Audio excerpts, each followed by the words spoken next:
Your thoughts and views, comments and opinions as always. I welcome at 3FM927 on Facebook and also on X, and we're streaming live on YouTube as well, and you can connect with us on all these platforms to share your views, thoughts and opinions here on Hot Edition on 3FM92.7. Minister for the Interior Mohammed Muntaka Mubarak gives green light for the extradition of 4 Ghanaian nationals to the United States. Details as U.S. officials investigate over $100 million cyber fraud and romance scam. We'll tell you about it. Stay with us.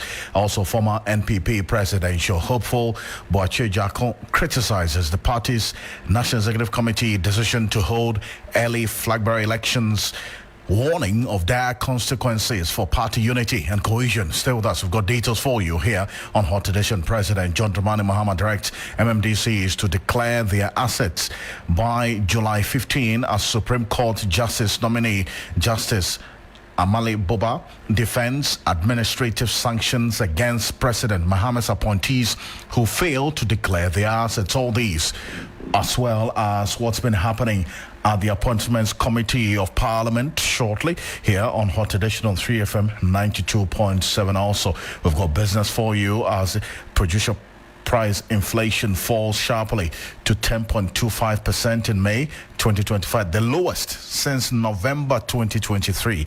What does all of this mean for the economy and also what is happening externally? Iranian ambassador to Ghana has been defending the strikes on Israel as legitimate response to unprovoked aggression. But the most important question for us all is how this Iranian-Israeli-Palestinian war is impacting on the Ghanaian economy. Stay with us. We've got details for you and the latest in the world of sports over the next 1 hour, 30 minutes here on Hot Edition on 3FM 92.7. We're also on Kesme 107.1 in Tamale and on W 93.5 in Wa and beyond. Let's set off for a summary of the news now. And Christabel Success is here. President John Dramani Mahama has directed metropolitan, municipal and district chief executives to declare their assets by July 15, 2025 in line with Article 286 of the Constitution. He stressed that this is key in fighting corruption and rebuilding public trust. He also praised his administration's unprecedented supports for local assemblies through increased funding from the District Assembly's Common Fund. Well, President Mahama has also announced that all metropolitan, municipal and district assemblies will receive no less than 25 million Ghana cedis this year. Speaking at an orientation for MMDCEs in Accra, he said the funds aim to help assemblies meet development goals. He linked the allocation to the NDC's 2024 manifesto and noted that 80% of the DACF will go directly to MMDAs in 2025. He urged district leaders to invest the money according to local development plans. The National Service Authority has launched a voluntary 6-week basic military training for selected 2025-2026 service personnel. The program aims to instill discipline, patriotism, and national unity among participants. Interested applicants can opt in during online registration, which runs from June 17 to July 1st, 2025. This is part of broader reforms, which also includes biometric verification and improved posting based on location.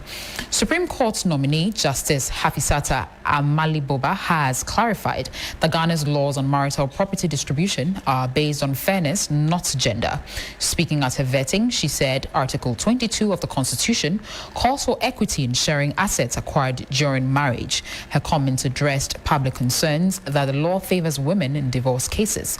She emphasized that both men and women are treated equally under the law. Alfred, that'll be it for the news summary. And stay with me. So this morning is on 3news.com. Make some time and visit 3news.com. This is Hot Edition. We're live on Kesme 107.1 in Tamale and on W 93.5 in YB. I'm going to get into some more stories, but there's some news coming through right now from the Ghana Health Service. We're going to start off with that briefly because the Ghana Health Service has announced 7 new confirmed cases of Mpox in its latest update released on Sunday.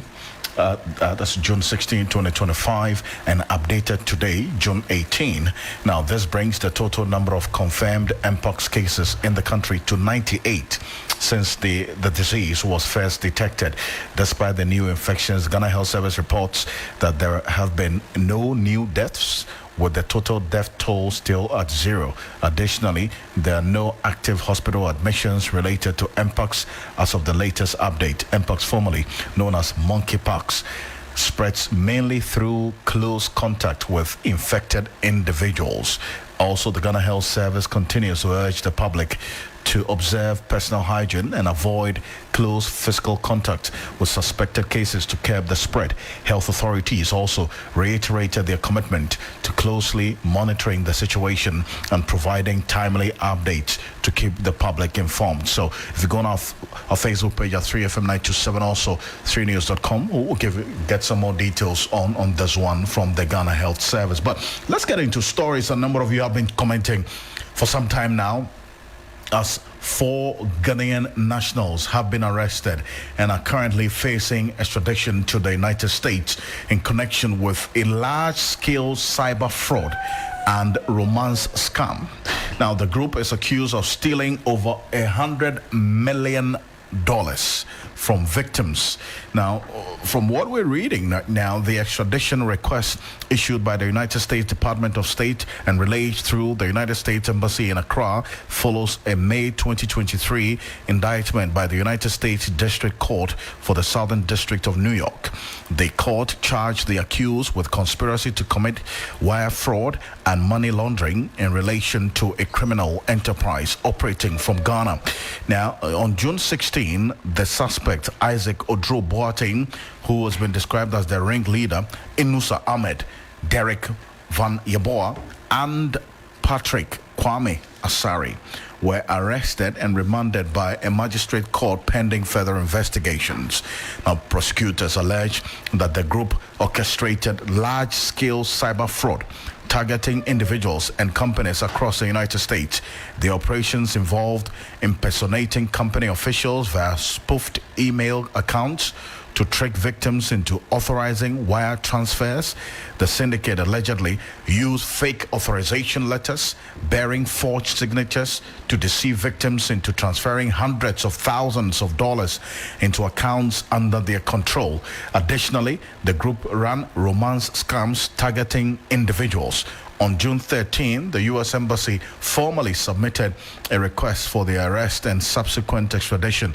Now, Ghana's Interior Minister Mohammed Muntaka Mubarak, in a letter dated June 18, that's today, authorized the extradition of these individuals to the United States. If you go on our Facebook page, we're displaying right now a copy of the letter signed by the Interior Minister Mohammed Muntaka Mubarak. On our Facebook page is live right now at 3FM927. The details of it reads, and I quote, whereas a requisition has been made by the diplomatic representative of the United States of America through the Ministry of Foreign Affairs and Regional Integration to me, the minister, to whom the president has assigned functions under the Extradition Act 1960, Act 22, for the arrest of Isaac Odro Boateng, Inusa Ahmed, Derek Van Yeboah, and Patrick Kwame Asari, all Ghanaians.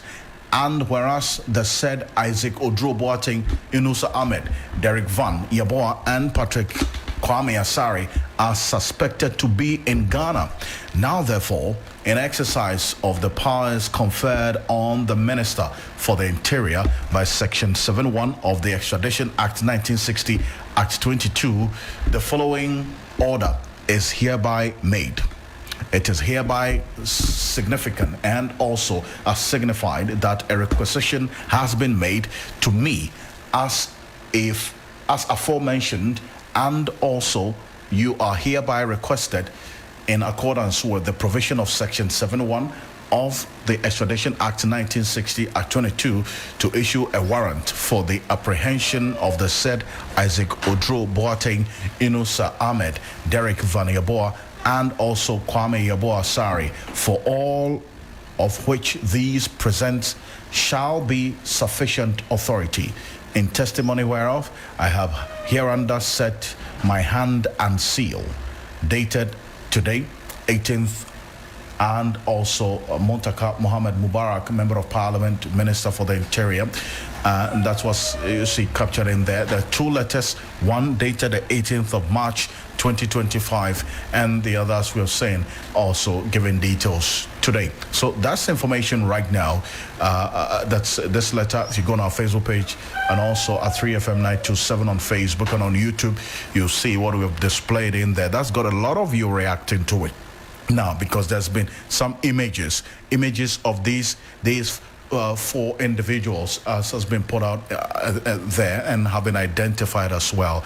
Richard Komado is a security consultant and former operative of the National Intelligence Bureau now. That's formerly Bureau of National Intelligence, as BNI, is joining us on the telephone. He has been following a number of these cases quite closely. Mr. Komado, good evening. Thank you for joining us.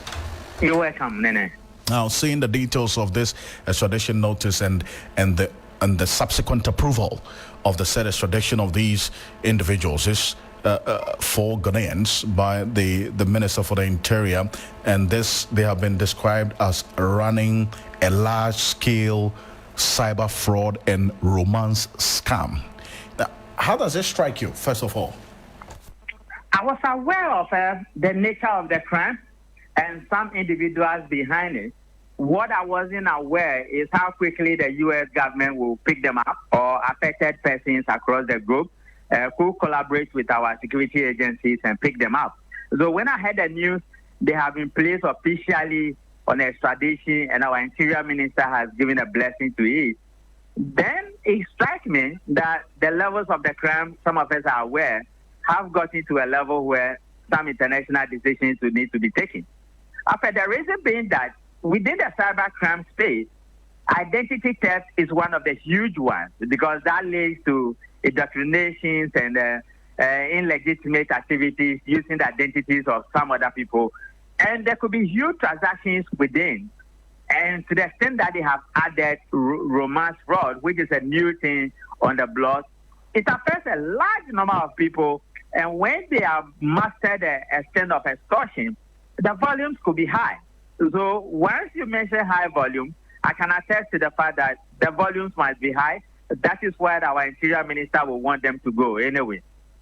I mean, you're looking at it at a point where extradition is a heavy topic in this country. I mean, taking into consideration all what is involved the former finance minister, Kenneth Oforiatta, and how things are playing out now. But then again, you see quite clearly the wording of this letter that I just read. It details what the U.S. authorities are asking for, and the fact that the identities of these persons have been established, and as a matter of fact, investigation, from what we gather from the details of this letter, had been going on for quite a while. From your knowledge of such dealings or these investigative processes, how long, from your own reading, has this investigation been going on with a subsequent extradition approval by the minister now? I got wind of it about a year ago, so let's say probably 2 years or 2.5 years. And they have placed surveillance at their back. They have used local investigative individuals who are within the private space. And they have used state intelligence officers to follow this group of people for some number of days and some number of months and weeks now. And so I'm not surprised they've got into the conclusion. But Alfred, you raised the issue of extradition. When you become a person of interest, or you have become a person of national security interest, and you deal with issues of spying, you could also be extradited. So for public education purposes, there are a number of crimes that you may committed that may come under extradition. And this particular one, they did not use the Interpol, but because we have a protocol with them on the platform of extradition, that is what the U.S. government triggered, and that is what our Interior Minister is yielding to the request. What is not so clear, that there are lawyers who wage a fight, that whether they will have a fair trial in the U.S. or they could not be tried in this particular country. So in the broader sense of investigation, that is what we are looking out for, and we want to see how it will play out in the general state. I see, but the description of their work, I mean, the fraud that they are reported to have been involved in, large-scale cyber fraud. I mean, from your own knowledge and understanding of this cyber security space, when talk about somebody being involved or a group of persons being involved in large-scale cyber fraud? What are we talking about here? Okay, so they've done what we call the straight thing they've done. The basic one is to take identities of certain prominent people across the group, predominantly the U.S. And they have also taken identities of certain people in Ghana to operate under anonymity. As a result, they have become influencers that their decisions and influences could lead to their victims losing huge sums of money and properties, and their integrity could be affected. Then again, they have also engaged in a new one called romance fraud. Romance fraud predominantly blackmails people, and they lure these people into a category of a web, and within the web, you could be blackmailed, and blackmail means that your identity, your integrity, everything you stand for could be on the line. And it affects people. They take a lot of money from them, they swindle them, they dupe them, and they could play on them for a very long time. And the other side of it is when it comes to money laundering, the money they make out of these people could also be transferred into some other illegal activities. And they might not be the only 4 people involved, because the identities of the people they have copied or they have adopted or cloned could be passed on to some other people. But to the extent that these 4 names are coming out, it means that they are the ringleaders, they are the ones who initiated the trap, they are the ones who participated actively within the cyberspace in the particular fraud they said they have committed. But how concerning is this for you with the growing involvement of Ghanaians in the cyber and also romance scam, especially involving either victims or companies in the United States? Because not long ago, Hajia for real, that's Mona Faiz Monteraj, who was released from the United States prison on May 22nd after serving a 1-year and 1-day sentence for her reported involvement in a romance scam. She was released from the Federal Detention Center in Philadelphia, and eventually following her release, we got to know that as she was deported back to Ghana, she's released some music giving details about what she's going to be doing next. Pleaded guilty to conspiracy to receive stolen money in connection with the scam, defrauding victims to the tune of over $2 million. And now this one, we're talking about over $100 million. We understand this entire criminal enterprise has been able to, as it were, siphon and steal from their victims. How concerning is this, especially because of Ghana as a country, and then also these persons and their interconnectedness in society? Number one, money laundering is a very critical crime in this country, and I think FIC will need to do a little bit more, particularly when it comes to unusual transactions and suspicious transactions from people whose backgrounds have not been known. And it also means that, number two, the accountable institutions, the banks, will need to cooperate a bit more with the Financial Intelligence Center in filing of cash transactions, unusual transactions, and suspicious transactions. Number three, the complexities of the web and the crime these guys could unleash onto their victims means that anybody at all could fall into the trap if care is not taken. You remember, it's not Hajia for rare, but a former huge minister in this country who deals within the security intelligence sector found himself on social media, and all manner of things were being said about him, and he was acting in a way that doesn't look appropriately, which means that people at that highest level could also be caught up. You remember again, a Minister of State signature was forged and was being used in Canada for some deals, and it took a smart move to be able to identify it. Other than that, the implications of that crime could have been huge. That brings me to the last point by saying that National Cybersecurity Authority should focus more on regulation and making sure that the regulatory authorities given to them has been useful and has been used fully to the core. In a way, we could pick up some of these red flags and the warning signs on time. And the earlier we pick them, the earlier it helps us. Other than that, a whole lot of people are going to fall victim before investigation comes into full force. And it's not just foreigners, but local people have fall victims for some of these complex crimes on the social media platforms. platform, particularly when it comes to cyberspace and cybercrime.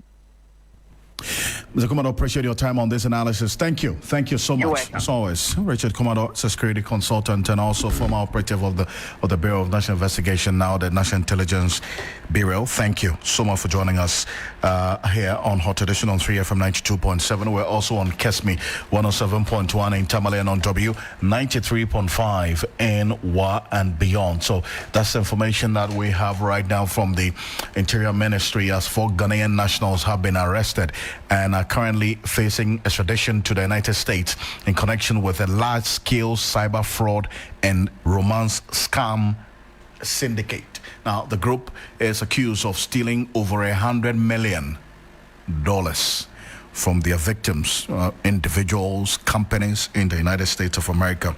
Now, we have some detail for you in terms of the overview of Ghana's cyber fraud landscape between 2023 and 2025. That's the period that this detail that Christopher is going to read to you shortly covers, and this by our research team, Enoch and Wisdom, putting this together.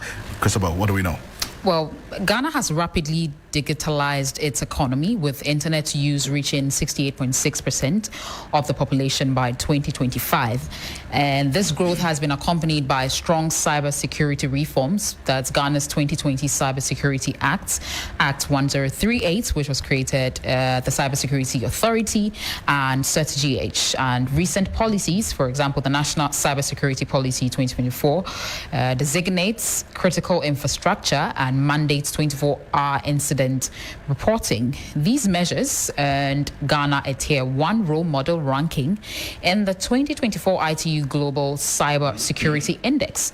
Well, Alfred, nonetheless, fraudsters have exploited Ghana's connectivity. CSA reports show millions in losses each year from online scams. In 2023 alone, CSA logged 13,353 contacts, of which 1,255 confirmed incidents via its reporting portal. Of these, 34% were online fraud through investments, through shopping, through job recruitment scams and the likes. And 25% was cyber bullying or loan app harassments. This is just what we know. I see, and by CS you mean the Cyber Security Authority. Yes. In that regard, you would find a lot more detail of this on 3news.com, and this is just to give you an overview of the growing incident of the cyber-related scams in this country, and then also this romance fraud involving Ghanaians, which is a growing phenomenon over the years in this country. So you'll have more of it on 3news.com, but there's one that we're also keeping an eye on, and this has to do with the New Patriotic Party. And this evening, a former New Patriotic Party presidential aspirant has been talking. And in fact, even before we get into that, there's been some information coming through right now that the former Education Minister, Dr. Extradition, has officially also declared his intention to contest the flag bearership of the New Patriotic Party ahead of the 2028 presidential election. There's a reason why. The party yesterday has announced the decision to organize the flag bearership race, that's the contest for the election 2028 by January 31, 2026. That's generated some conversation. What is Boakye Agyarko saying? He is criticizing the party's National Executive Committee's decision to hold early presidential primaries before National Executives elections at an extraordinary NEC meeting on Tuesday, and further endorsements by the National Council. The NPP set January 31, 2026 as a day to elect a flag bearer for the 2028 presidential elections. This move deviates from the party's traditional practice, where polling station, constituency, regional and national executive elections are conducted before the flag bearer election. But first of all, let's take a listen to the General Secretary of the NPP, Justin Frimpong-Kodia, who was announcing this decision by NEC. With respect to the call for expansion of our electoral college, indeed, the committee spoke about it. And again, that decision as to the number of expansion or the expansion level will be determined at the delegate conference scheduled to take place in July. The committee also spoke about the time for our presidential primaries. And again, the committee agreed that decision does not warrant amendment of our constitution.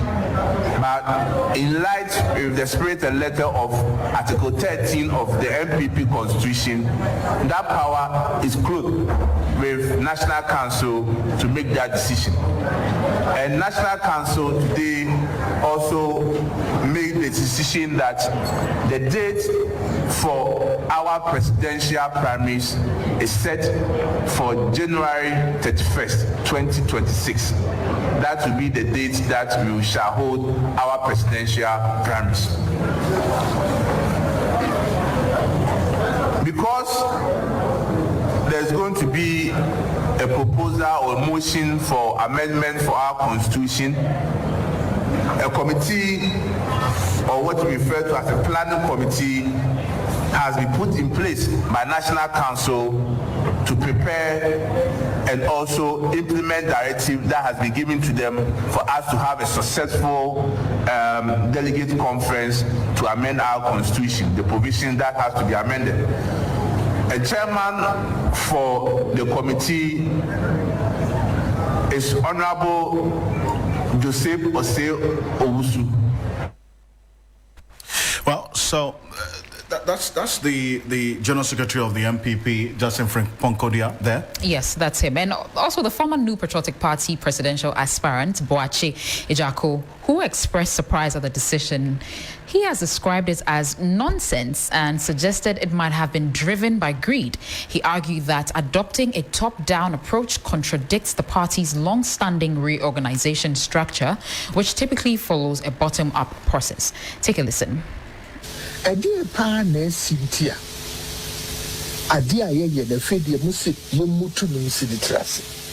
Maybe so why na o sit down or your roof no. It's not no bare foundation. Why would anyone construct the roof before building the foundation? It's either some people don't understand the game or they are being selfish and greedy.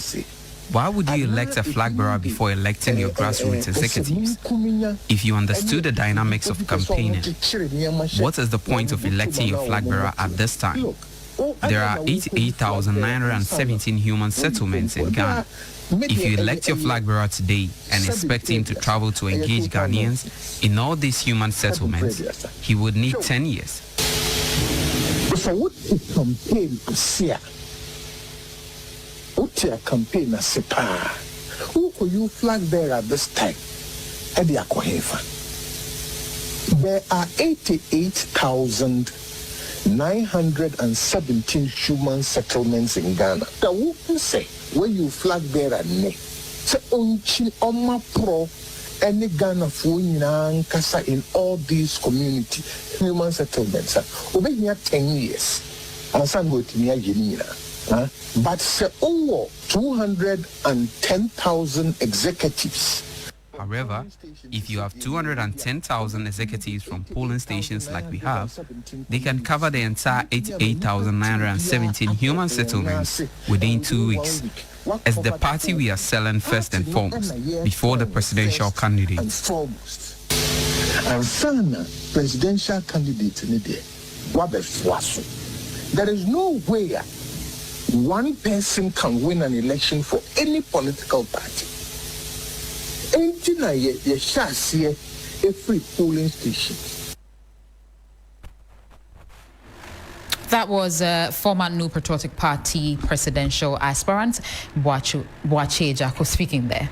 Okay, so let's stay a bit further on this because you heard the General Secretary, Justin Ponkodia, talk about a 9-member committee that has been put in place to plan the National Delegates Conference to amend the Constitution to reflect the new date for the flag bearership, because per the details of the Article 13 of the NPP's Constitution, they indicate that if the party is in power, they would organize the flag bearer elections 11 months before the election.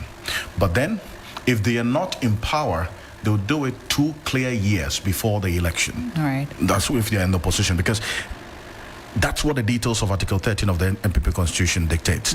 But with the latest announcement yesterday, what that means is that there has to be an amendment of the party's constitution to reflect the fact that now they would conduct the flag-bearer election 3 clear years while in opposition before the subsequent election, which is in 2028. And this is what Boakye Agyarko is talking about. Because what that has done as well is that now they're going to elect their flag-bearer before they elect the constituency executives, the regional executives, and the national executives of the party, which is a reverse of what is in the constitution of the party now, that they would first elect the constituency, regional, national executives before the flag bearer. And that's what Boakye Agyarko is not too happy about.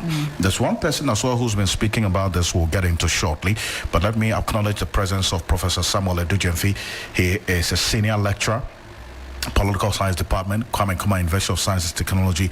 Is a political historian as well. Is well versed in what we're going to be talking about. Professor Samuel Edujemfi, good evening. Thank you for joining us. Good evening, my brother. Now, listening to the General Secretary of the NPP give details of that outcome of the NEC meeting yesterday, specifically about the new date for the flag bearership election, and then Boakye Agyarko's response or reaction to this. How does all of this get to you? I feel like hiding under my table. I mean, it's strange because you ask yourself that what is the NPP rushing to get into now? It seems to me that they want to satisfy a single agenda to allow a certain clique to hold on to power. Within the NPP itself, the elections that we just held, it was very bad for them, 41% or 42% or so. It suggests to me that if the people decide to go into elections here, the Electoral College, to elect leaders, they will indeed select new leaders, knowing that these ones have gone to elections and could not come back with victory. If that is the case, then it's a strategy to also go in and to also entrench the position of the commander-in-chief, here the flag bearer, who also led them into such defeat. Once his position is consolidated, he could use his sphere of influence to compel or to whip all the other individuals who hitherto may vote against this executive to be put to check or to be aligned to vote toward a certain direction, to allow at least Dr. Baumier's constituents to hold. It is these same constituents, I believe, who may be able to follow him to campaign, support him, push him, and give him a potential victory or another defeat, a woeful one maybe, than the one they just had. So the internal politics itself is what is driving or what has occasioned this meeting, hurried ones, of course, to take such hasty decisions. I have followed through the discussion so far as presented by your own medium right now when Boakye Agyarko was speaking. But the basis of it, I mean, I agree with him intuitively that unless they are looking at democratic centralism, which is quite, maybe you find that in Asia or somewhere around China, the Communist Party of China, maybe. But for that, you would not ensure that the flag bearer is rather, put into place before the other masters who come together to give power to the center are rather elected in the foreseeable future. You would rather want to do a bottom-up approach. That is democracy. That is what we refer to as liberal democracy, because you allow for the internal, first of all, the internal mechanism to suffice. You don't try to bend and change the rules based on expediency, right, to satisfy a skewed agenda. You rather want to allow the party itself to go through its own self-purging, where there is catharsis. Individuals are able to express their view and opinion, and such dissent is able to define the course of the outcome that will happen in the long run. But when you decide to artificially effect a change, what happens is that you are likely to cause a divided party going into 2028. And such strategies and such tricks do not really inure to the benefit of the party. I also see the element of having power within the party is holding on to it, and also finding ways or strategies to control them. And here, the use of money to buy votes may also rear its ugly head. Recently, a work that was done by my good self and some colleagues, Dr. Sebastian Palu and others, published in Journal of Contemporary Politics. We did some interviews during the primaries, the parliamentary primaries of two constituencies in Ashanti region. The findings are revealing. You will find the NPP, it's almost becoming their stock in trade, where they buy votes. And fundamentally, within their internal democratic arrangement, vote buying is something that it's close to them. So this particular exercise smells moneycracy, it smells corruption, it smells destruction of the party's internal democratic arrangements, among other things. And for me, I feel like hiding under my table. Very shameful. I'll tell you a story, an anecdote. The days of Edubuayan, I was a young boy in Takrady, in Kinzongo. My mother suffered a lot post the revolutionary era, arrested and sent to the Air Force barracks, and she was dealt with. The days of the 90s when Edubuayan went into election, when they would announce part of the results, which was exciting and showed that the NPP was doing well. My mother rolled on the floor in the compound of my father at Kusinkin Zongo. This is a new story. This is the sentiment and the passion some Ghanaians have followed the NPP with. I sit here as an academic, and I'll tell you that I feel as if that some youthful exuberance is guiding the party to be, instead of wit, insight, and that which is committed to build a formidable force that is able to serve as a viable alternative for the country. I can tell you, if the NPP continues on this tangent or trajectory, they would get it wrong in the long run, and the NDC would deal with them in the foreseeable future. It seems to me that they are still playing games, and it's quite symbolic that they play with their own ideological framing. Today, I do not know whether they are left to the, or right, or center left, or what. I am told from their meetings that they intend to open an ideological school or something. These are ideas we have put across there over the period. It comes to me also another symbolic and expedient position. Are you now thinking about this? I think that if you are thinking about this, then you must do right. Those of you who are students of law, once you speak for equity, then you yourself must do what is right. So fundamentally, it seems to me the NPP itself is not willing to self-correct, and that is problematic. I see, but who is going to ultimately benefit from this? If you say that this is, from your own reading, geared towards benefiting a particular individual or a particular candidate, who's going to benefit from this? Because as far as we do know, there are maybe 4 individuals now who have either declared their intention to contest or testing the waters. Dr. Brian Achampong, Dr. Mahmoud Bawumia himself, Kennedy Ejapong, and then now we have just gotten information from Dr. Yahosei Duchum, who has just posted right now. If you go on our Facebook page at 3FM927, this is some news coming through right now from the former Education Minister and Member of Parliament for the Boakye constituency. Dr. Yahosei Duchum is indicated, quote, "With humility and conviction and a resolute heart, I, Dr. Yahosei Duchum, declare my intent to run for the flag bearership of the NPP should nominations be officially opened by the party. Hashtag the Educhum factor." This is what he has just posted on his Facebook page, Dr. Yahosei Duchum, 11 minutes ago. And so, Professor Educhum, amongst these 4, and then also possibly any other persons who would declare their intentions going forward, who do you see benefiting from this decision to run the party's flag bearership on January 31? No, so it's difficult. I think you are pushing me to the corner. But as you can see, individual interests coming up, individuals who want to serve their party and country, showing their faces and announcing their interests to lead. At least you can tell that several of these gentlemen have capacity to be able to lead the party, and they have capacity potentially to also lead the country called Ghana. But it is important to appreciate the fact that when these individuals do not see a free and fair process within the arrangements, it will rather cause fragmentation. So no one is going to benefit at the end of the day, because the process they are pushing themselves to align to would be a process that will not produce a leader who is coming from the exact desire of the broad masses of the NPP. Because politics is about numbers.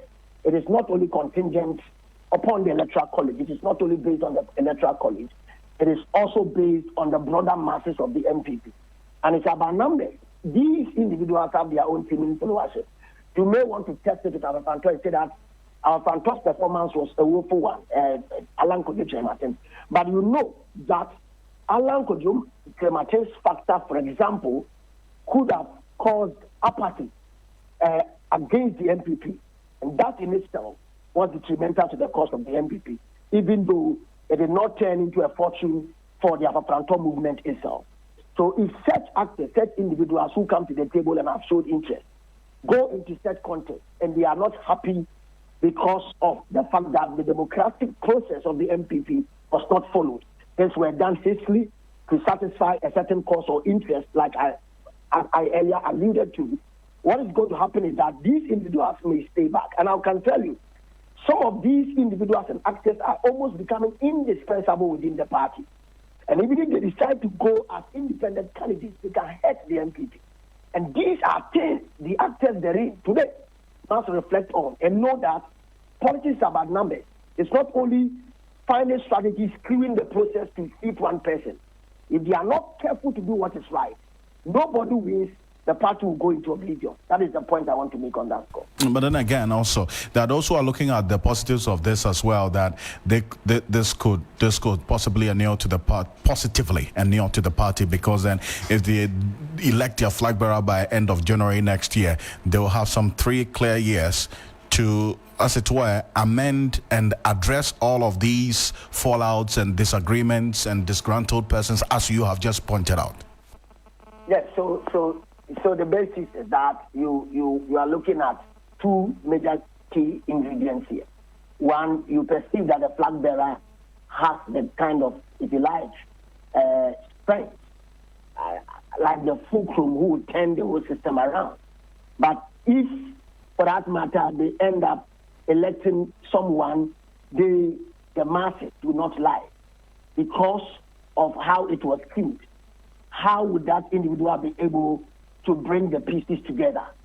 So it is important for them to get the right person up there.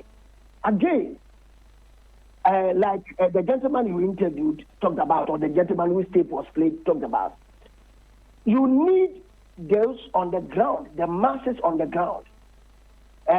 If you like, the veranda boys and the foot soldiers, the party foot soldiers, the executives at the lower level, to do the job ground up. Now, you want to take the decision from the apex and bring it down.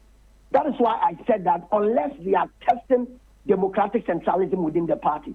But I think that the NPP has liberal democratic tendencies, and this cause itself doesn't speak to such liberal democratic tendencies. And for me, that is detrimental to the cause of the party. Maybe the broad masses of the party may not be ideologically framed in terms of their appreciation and philosophy, maybe their ontology and worldview about how they have constructed their own party. But I believe that they are also interested in who leads them, whether that person has the capacity to bring them victory. So it is not just some few people electing a flag bearer. The question about the masses electing a flag bearer must be that which the NPP explores now, not hurriedly trying to put a leader in place. 3 years, it's good a time to want to smoke the peace pipe, build bridges, try to go to individuals, and it will come with a lot of cost anyway. If the individual who leads the party is not that individual the people really wanted, it will come with a great cost to that individual. Possibly knowing the way the NPP has turned out to be, it may run the person down eventually. So it's a great deal of difficulty that they should raise themselves up. I am not in a positive mood this evening. Maybe my thought around these things may change over time, but I think that the NPP is in a serious quandary. That is the point I want to make. And I do want to thank you so much for your thoughts on this. Professor Samuel Edujemfe, thank you for joining us. He is a political historian and also senior lecturer at the Kwame Nkrumah University of Science and Technology Political Science Department.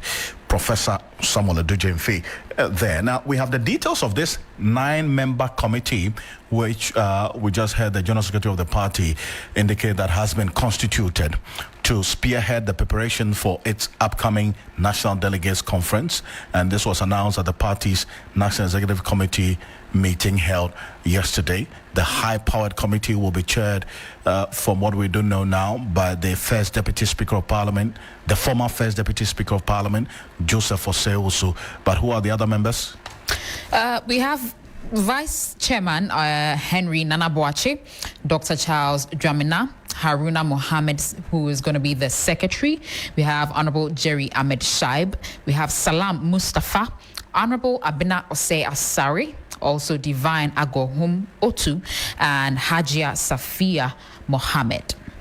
Well, a number of reactions to this latest development in the New Patriotic Party. You had Boakye Agyarko there. Also, Kennedy Ohene Japan has been talking about this. Not too happy. He says that anybody who presents to the NPP members that analysis that a particular individual has to be given the chance more than once to contest as the flag bearer before the person becomes president, because Nana Akufo-Addo and the former president John Ejekun Kufuor all contested more than once as flag bearer before they became president. That history cannot be true. This is what he said. Obia or the NPP Edi Anim Abrana Rollins Ewoha Obi Entimin Kasa Professor Dubois. Ono your friend culture of silence. Ono no to me breaky that time will be Entimin Kasa Obi Estro Rollins. Everyone was afraid of the late Jerry John Rollins until Eduboahen showed up. We didn't retain Eduboahen because he didn't perform well. Eduboahen koi. Ono kura no okokuma ye no. Okoya ni modern mo answer ni no. Ya mfuna nkobiem. Obia mpeso aka no kura kire wa. If someone wants to lie to you, they say President Kufuor contested twice and Nana contested 3 times before becoming president.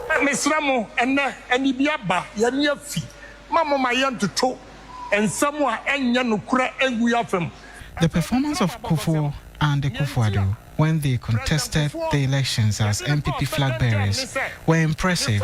That's why we retained them. Between 3 to 4 months. And what the year campaign. Now votes are President Kufuor within that 4 months, no. And yes and no. Ebesa Denako. And unti and the President Kufuor as our course second term. Oko wini. So if someone comes to say someone has contested once, so he should be allowed to contest again, tell them to go and check history. Into a beer person or cultural say. Yansa ma asumasin ko biemu a on starting kabakosam am obi antie.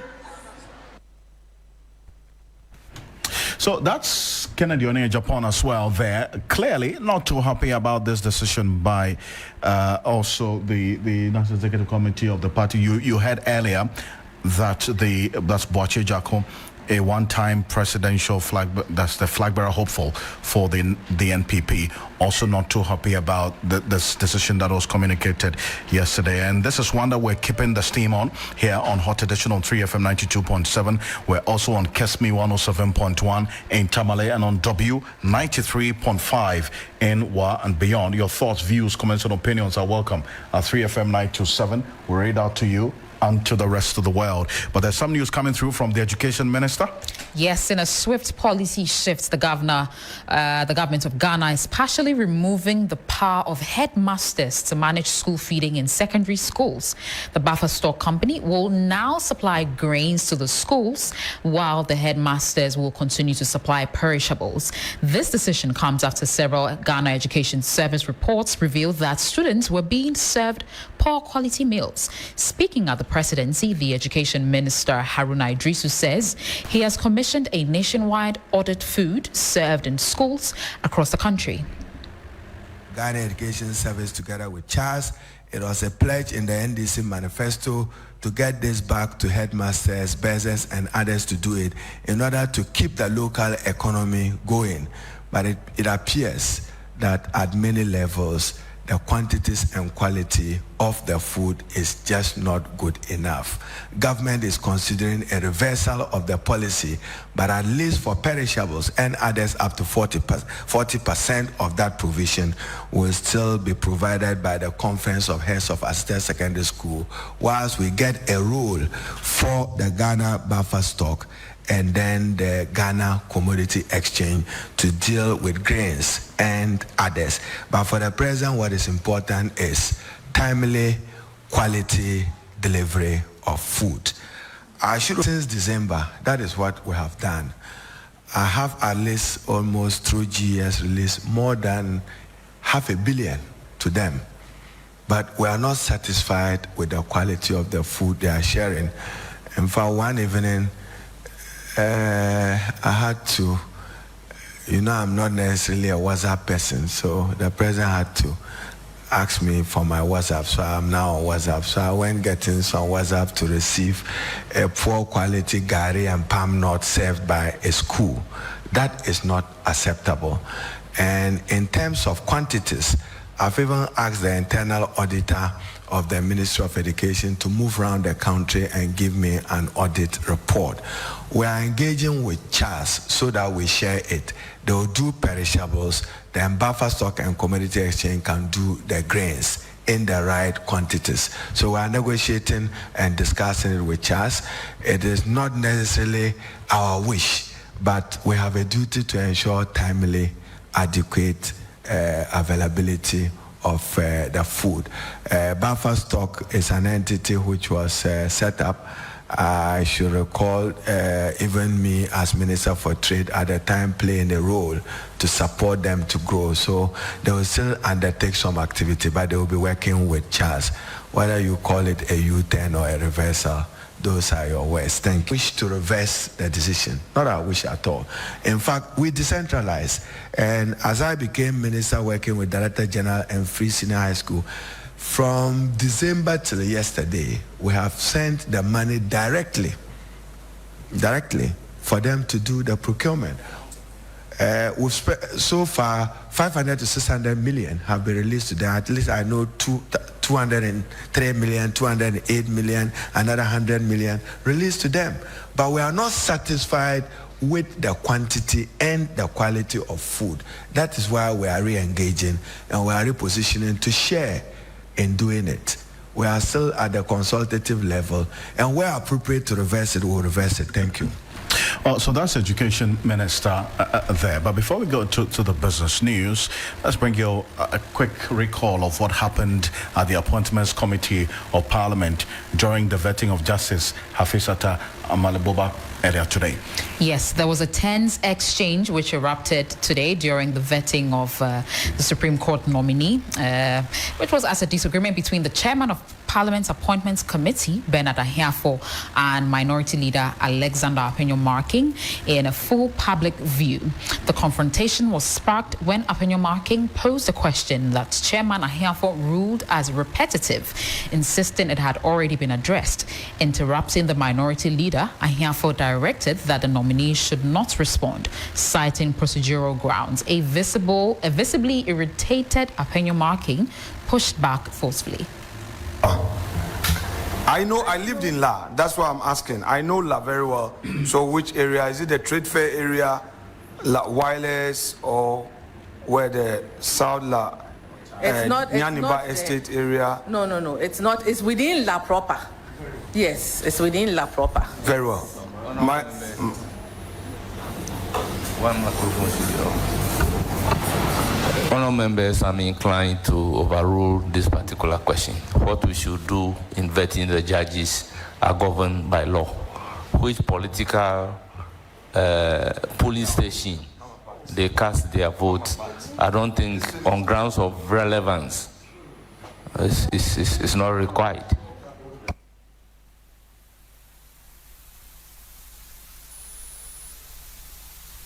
FM 92.7. Lord, grant me patience.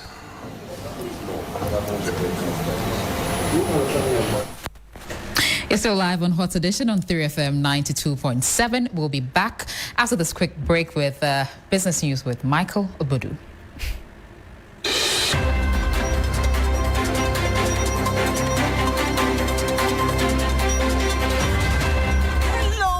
Ghana. It's a new year and Bill's Microcredit is here to support your dreams. If you're not working but want to start a business, don't let money stop you. With just your Ghana card, you can get a loan to turn your ideas into reality. Already running a business? Need more capital? Or are you a salary worker looking for extra funds? Bill's offers fast and easy loans with no collateral, no deposit, and no SUSI savings required. Wherever you are, whatever you need, Bill's makes it happen. Call Bill's Microcredit today. Call 0596 920 833 or 0302 200 390 and get started. Bill's is licensed and regulated by the Bank of Ghana. Bill's, financing your needs. Terms and conditions apply.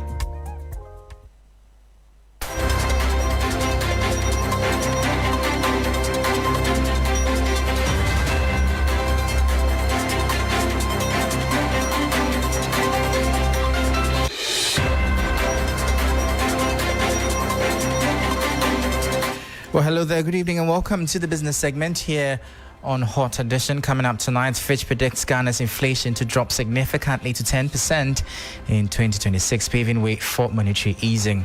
I am Michael Obodu. Details of these and many other stories coming up shortly. Please stay.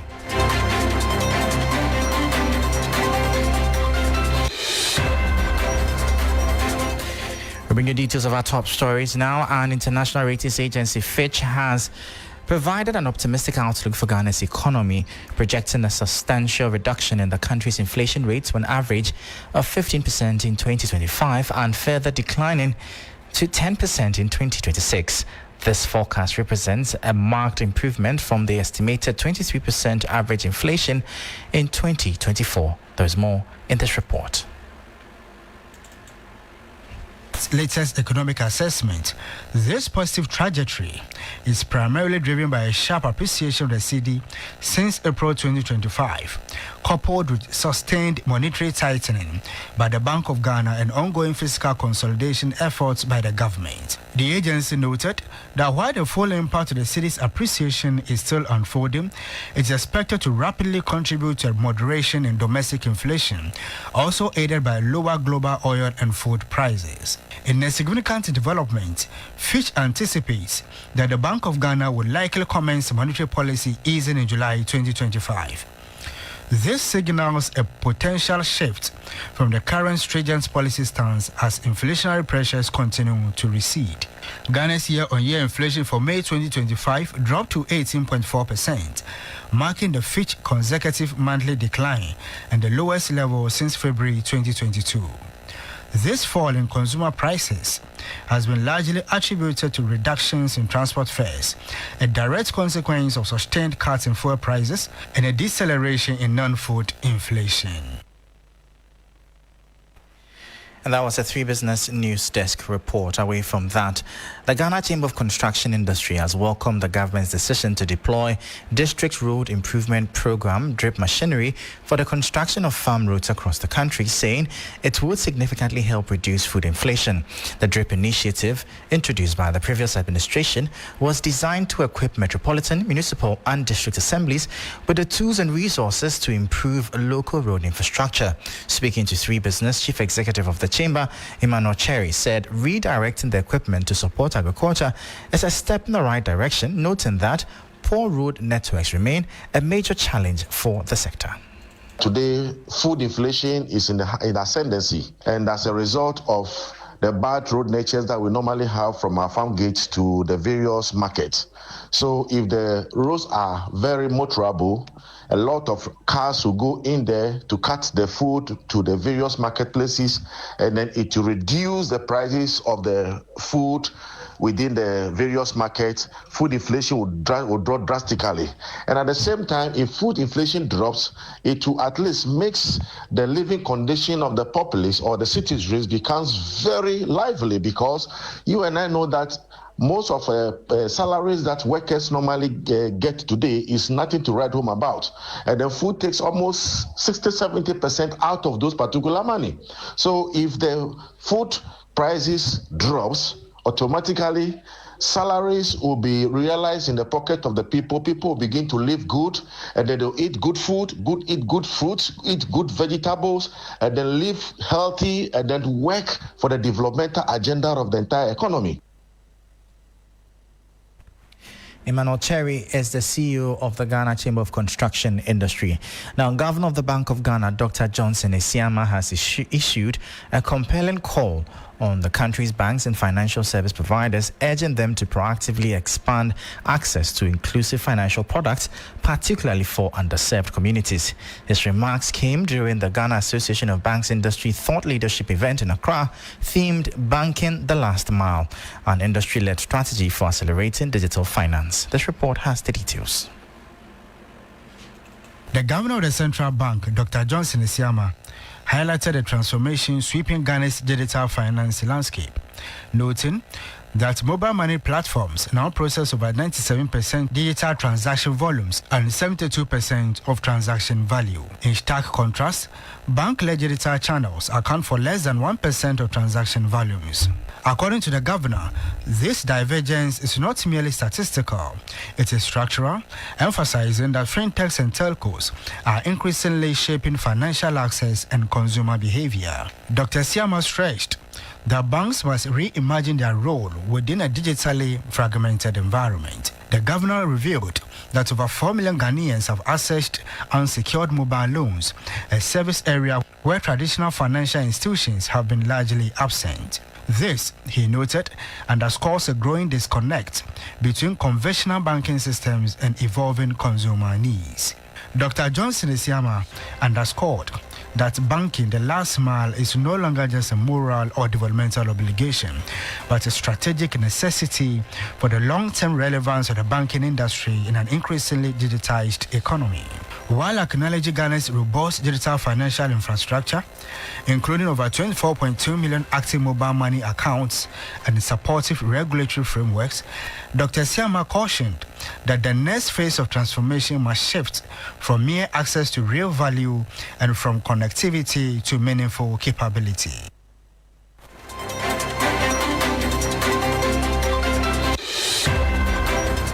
And that was a 3 Business News Desk report, bringing an end to the business segment here on Hot Edition. For more business stories, please visit our website. It's 3news.com/business. I am Michael Obodu. Thank you for listening. As always, please stay safe. Up next is sports, and Bill is on standby. Please stay tuned.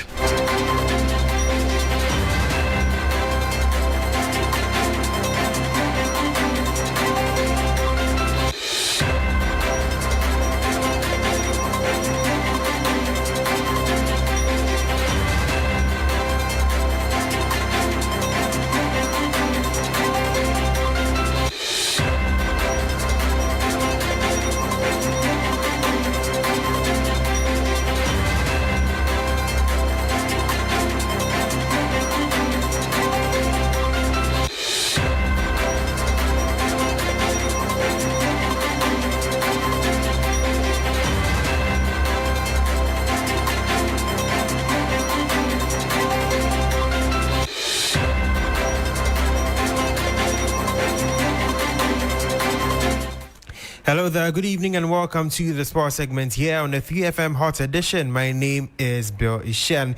Starting from the camp of the Black Stars, Jonas Adjete, who plays for Basel and helped them qualify for the Champions League playoffs for next season, has emphasized how proud he is to get the opportunity to feature in the competition. Now, he won the Swiss League with Basel and explained this in an exclusive interview with 3 Sports.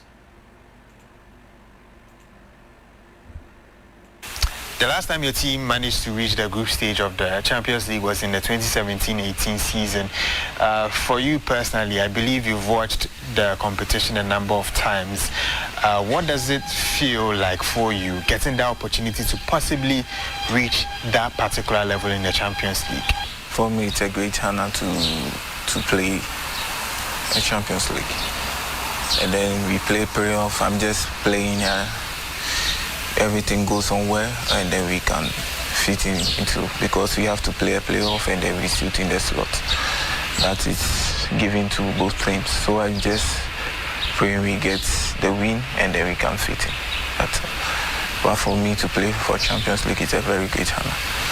For me, I'm a United fan, so I always watch United, but you know United, we don't do that well, so I always watch Real Madrid, and then I just go to enjoy watching football because my team doesn't progress a little bit, you know. So I just watch. Since I'm a footballer as well, I need to learn certain things and other stuff. That was Jonas Adjete from the Black Stars. Still on the Black Stars, Christopher Bonsuba made a name for himself for the country as he featured in the Unity Cup in back-to-back games against Nigeria and Trinidad and Tobago. Now, in a sit-down with my colleague Boakye Agyarko, he revealed what his motivation is and how he managed to perform for the team. Christopher Bonsuba carries the memory of his late mother close to his heart, with a tattoo of her on his arm and a cherished piece of jewelry around her neck. Her presence remains a guiding force in his life. Her passing in 2022 was a heartbreaking chapter for the young footballer who was still carving out his path in the sport. Now a key player at Belgian side Genk, the Kumasi-born winger wishes she were here to witness the success her sacrifices helped build. I can say she means everything to me because she has been my inspiration. Growing up, I wanted to be a footballer. She has been supporting me through the hard times and everything. So when I heard she was not around, I was just broke down. So I think wherever I go, she's with me. So that's why anywhere I go, anywhere I move, I go with her. Yeah, I was hoping she would be alive so she can witness what's going on this time, but everything happens for a reason, so I can't say much. His journey hasn't been without challenges. From his early days at Shooting Stars in Accra to a stint with Sarpsborg 08 in Norway, Bonsu's rise to prominence in the Belgian Pro League has been marked by resilience. He draws deep inspiration from the late Christian Atsu, whom he idolized. Christian Atsu, not in Ghana, in the whole world. The whole world. Yeah. Why? Because he inspires us a lot. Because Christian Atsu is a top player. May he so rest in peace. Top player, legend, and we have been watching him, and I've been watching how he plays and how he works and give everything for the team or for the nation. Breaking into the national team is no easy feat, but Bonsu's second call-up during the Unity Cup was a dream realized. He credits Black Stars captain Jordan Ayew and Thomas Partey for helping him settle in and build confidence within the squad. Before our game against Chad or here in Accra, I went to Jordan's room to have a little advice and ask him how should I play or how. So I think he is very, very friendly, very, very good guy because they don't show, they just open up and express their feelings and make you feel okay, you are part of the team, just enjoy the moment. Yeah. As the World Cup approaches, Bonsu remains laser-focused on delivering another standout season, hoping to earn a spot on the final call-up and continue honoring his mother's legacy through his performances. That was a story there on Christopher Bonsuba. Moving on to Europe, the Premier League have officially released their fixtures for the 2025-26 season. And here are the opening fixtures. Liverpool will face Bournemouth, Aston Villa will face Newcastle, Brighton will face Fulham, Sunderland will face West Ham, Tottenham will face Burnley, Nottingham Forest will face Brentford, Wolves will face Man City, Chelsea will face Crystal Palace, Manchester United will be facing Arsenal, and Leeds United will be facing Everton. Remember, the opening fixture is between Liverpool and Bournemouth, but Manchester United have a tough run of fixtures for the opening 5 games. They'll be facing Arsenal on game week 1, Fulham on game week 2, Burnley on game week 3, Manchester City in game week 4, and Chelsea in game week 5. Now, Manchester United legend Andy Cole had this to say about the first 5 fixtures. It's a crazy start. I'm not even going to stand there and say, that's going to be a barometer of the season, because to have a start like that, you got to try and hit the ground running. So it'd be interesting. Fingers crossed to be able to go out there, get some positive results early doors, breed confidence, and then move on from there. Yeah, how important is it? I know it's a tough start, but it feels like after the season I've just had. That was Andy Cole speaking there. Now, Michael Owen, who is a former player of Liverpool and also Manchester United, believed that Liverpool are favourites to win the Premier League for 2025-26. He thinks that they are best placed against opponents like Arsenal, Manchester City and other teams. You're looking at the champions again for next season, and they're the team to beat. City, fell quite far down, and they'll do well to pick right back up. They might start building some bridges and some building blocks again, but I can't imagine they're going to bounce right back and win it, personally. I think Arsenal are probably Liverpool's biggest challengers, but at the moment I think everybody's looking at Liverpool thinking, wow, can we beat them? Well, I think the beauty of it is strengthening from a position of strength, and they're that far ahead of everybody at the moment in the Premier League, and they've gone and signed 1 or 2 players already, and 1 or 2 in the pipeline potentially. So, we often saw it, didn't we? When I was a player and Manchester United were dominating, they were winning the league and then going and signing the next best player, Van Persie or whoever it would be, would come and strengthen them from a position of strength. So it looks like that's what Liverpool have done. They've kept their powder dry for, probably a season really. They didn't spend much. They've obviously got Champions League. They've been successful. They'll sell 1 or 2 players, get a lot of money in. So I think they're quite wealthy at the moment and ready to splash the cash. That was Michael Owen speaking there, bringing an end to sports here on the 3FM Hot Edition. My name is Billy Shen. We have Alfred and the rest of the team on standby with a lot more.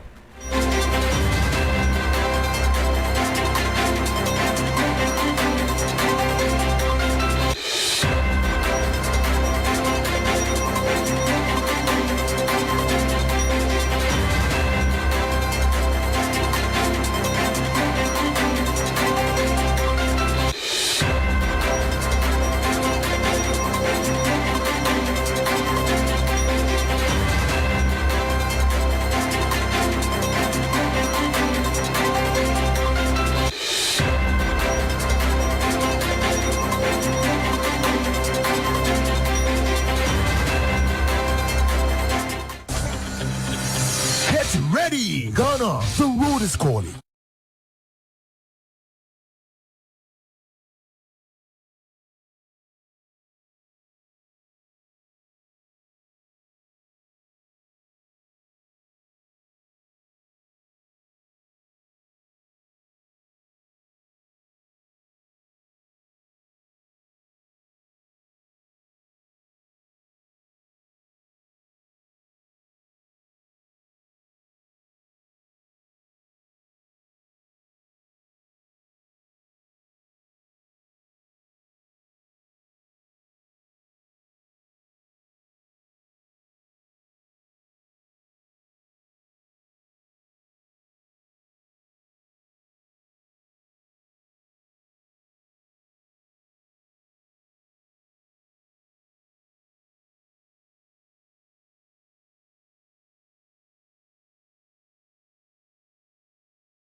It has always been a journey of Pan-Africanism and consciousness. It is your regular taxi driver with the urban blend and 3FM 92.7 in living stereo every day, Monday to Friday from 12:30 p.m. till 3 p.m. This is the show everybody listens to, so your business will certainly do well here. My name, Black Rasta. I am the rootical, hairtical, Don Gargan, Mua Fire, come forward.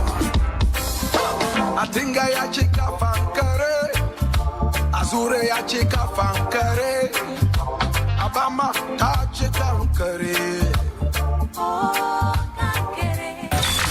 3FM, your urban lifestyle radio. Get ready, Ghana. The road is calling. The wheels are spinning.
We're also on Kesme 107.1 in Tamale and on W 93.5 in Wa and beyond. Your thoughts and views, comments and opinions are welcome at 3FM 927. There's some news coming through from the courts right now.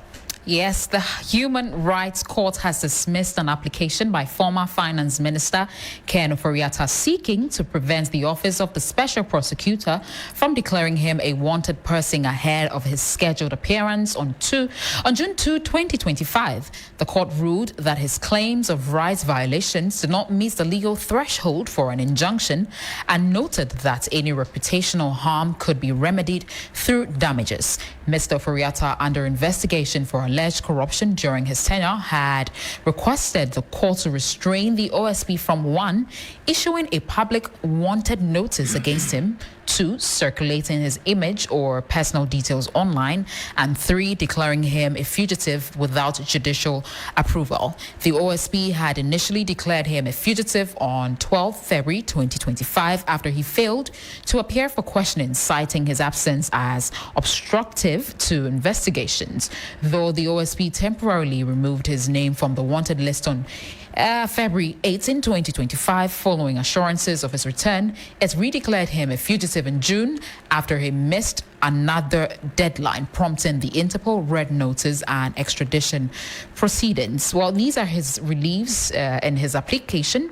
1, an injunction to halt the OSP's public declarations on social media postings labeling him as wanted. 2, a judicial review of the OSP's actions, arguing they violated his rights to dignity, fair treatment, and administrative justice under Ghana's constitution. 3, compensation for reputational and psychological damages caused by the OSP's unlawful declarations. And 4, a ruling that the OSP overstepped its authority by procuring an arrest warrant without a filed affidavit or formal charges. His legal team maintained that his absence was due to severe health issues, including cancer treatment at the Mayo Clinic, and argued that the OSP ignored medical evidence and rejected offers for virtual interviews. They accused the OSP of public lynching and political vendetta. Now, this is a court's decision. The court dismissed the application, stating the injury claimed was repairable by damages and that the OSP's actions were within its investigative mandate. The ruling paves the way for continued extradition efforts under the Interpol Red Notice. Alfred? Well, so that's the latest coming through right now from the court regarding the former Finance Minister Kenneth Ofori-Atta. Human Rights Court now dismissing this application by the former Finance Minister Kenneth Ofori-Atta, which sought to prevent the Office of the Special Prosecutor from declaring him wanted ahead of his scheduled appearance. That was sometime in the 2nd of June. Now, this comes on the heels of the letter from his wife detailing a successful procedure that he had gone through on Friday. Martin Pebu, private legal practitioner, says this latest development and his wife's letter does not do Kenneth Ofori-Atta's case any good. Take a listen to him. The same bad faith that has clouded this attempt by Ofori-Atta to get a further extension, okay? So the bad faith he exercised when he was seeking the postponement in February has caught up with him. So you see that now there is very little sympathy for his case. Let me explain further. So you know that around February 18th, yes, he was declared wanted on 12th, right? About. And then removed, I think, about 18 February. Now, in the negotiations to remove him, Ofori-Atta's letter said that he was going to go through a possible surgical procedure on 20th and 21st March, right? Now, it turned out that that particular one was a diagnostic biopsy. So it's a biopsy to check if there was cancer. So it's not this major surgery as it was made out to look like. So once he wasn't doing a major surgery, he needed to reach out to the OSP because remember, he was given a long time, relatively from February, he was given the adjournment to 2nd June. So he had the whole of March, the whole of April, the whole of May, 3 months, and he was to meet the OSP on the 2nd of June. All of this was because the sickness was made out to look far bigger, right? So if there wasn't going to be a major surgery on 20th and 21st March, he needed to have disclosed that to the OSP and seen how the OSP could make further arrangement. Maybe he could come down to Ghana to do the interviews before returning for his 13th June surgery, right? So, yes, the wife is saying he's gone through surgery successfully. Yes, I don't want to comment on that, but I'm saying that the steps, the bad faith, the Ofori-Atta, leading to his surgery is what will haunt him for a long time to come because you had a diagnostic surgery, not a major surgery. Diagnosis, it's not any complex surgery, yet you took a long time. He, Ofori-Atta, when I say you, he, Ofori-Atta, took 3 months in all, only to go through diagnostic surgery. So the wife's interview hasn't advanced his case much. I don't see how it advances the case. And you see, when it even came to the critical fact about what happened 20th, 21st March, etc., she said they always knew that before the diagnostic surgery, this biopsy, okay, that if it turned out that he had prostate cancer, they will require a major surgery later on. That they always knew there would be a major surgery after the biopsy on 20th, 21st March if it turned out that he had the cancer. So that is what they were supposed to disclose early. Then they would negotiate well with the OSP. But to have hidden it, they didn't say what exactly it was. The letter, please, if you have it, please put it up. The February letter, you say that they say possible surgical intervention. You see, when you put surgical intervention, everybody's mind is on a major surgery, not a biopsy. Not a biopsy, please. Not a biopsy. So, no, Ofori-Atta is lost us. The only saving grace he has, and that's not even, I think saving grace is not the right word in this context. Well, so let's just say that let's say that offer that they should interview him via this a virtual interview is what seems to give a bit of credibility to his case. But that offer is not sufficient to undo that failure of a major disclosure to the OSP, that failure to disclose to the OSP what exactly was going to happen on 20th and 21st March. So it's not enough. You know, in times past, I have said yes. I think the OSP should have taken that offer. They could have gotten the Americans to arrest. When we say arrest, not like arrest and bring him to Ghana. Arrest as a technical term. That's an officer will go there, touch him, and perform the procedures for arrest so that they could caution him. They say you are under arrest for using public office for private gain, as an example. Anything you say, blah, blah, blah, will be taken down, blah, blah, blah, blah, and used in a court of law. All those things, read his rights and all those to him, just for the purpose of taking the statement, and then they will let him continue to be in America. So, yes, I said that Kwesi Agyarko should have also taken that offer.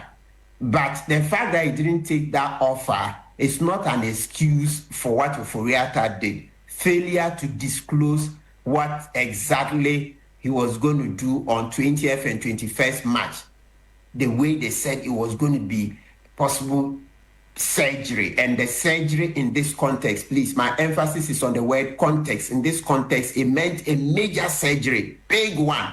That's how come he was given more time. No, Kwesi Agyarko wouldn't have given him all this time if he knew it was going to be a biopsy, where they were going to, yes, cut him a bit, even the surgical one, and take tissue. Nobody would take 3 months for such a relatively simple surgery. So really, the offer of the Zoom interview, etc., is not sufficient to undo the bad faith he exercised by not disclosing to the OSP exactly what would happen on 20th and 21st March.